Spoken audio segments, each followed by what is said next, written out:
بسم اللہ الرحمن الرحیم۔ حج کب فرض ہوتا ہے؟ حج فرض ہونے کا ایک ضابطہ اور ایک اصول ہے۔ جب درخواستیں جا رہی ہوتی ہیں، یعنی جس کنٹری میں آپ رہ رہی ہیں یا آپ رہ رہے ہیں،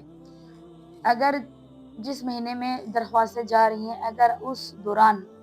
آپ کے پاس جتنا کا حج ہوتا ہے، مثال کے طور پر اگر 12 لاکھ کا حج ہو رہا ہے، 13 لاکھ کا اگر حج ہو رہا ہے، آپ کے پاس وہ 12 لاکھ روپے جو ہے ضرورت سے زیادہ اگر آپ کے پاس پڑے ہوئے ہیں، موجود ہیں آپ کے پاس، اور اس وقت درخواستیں بھی جا رہی ہیں،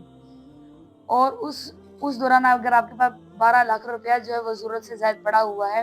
تو آپ کے اوپر جو ہے وہ حج فرض ہوتا ہے۔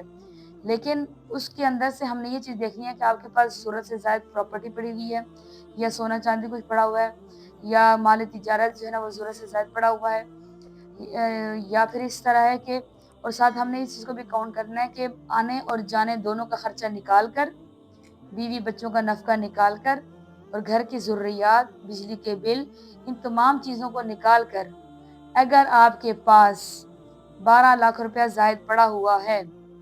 چاہے وہ آپ کی پراپرٹی کی صورت میں ہے، چاہے وہ آپ کا سونا چاندی کی صورت میں، چاہے وہ آپ کے پاس مال تجارت کی صورت میں اگر آپ کے پاس پڑا ہوا ہے، تو ان کو چاہے آپ بیچ کر ہی آپ کو کرنا پڑے تو آپ کے اوپر حج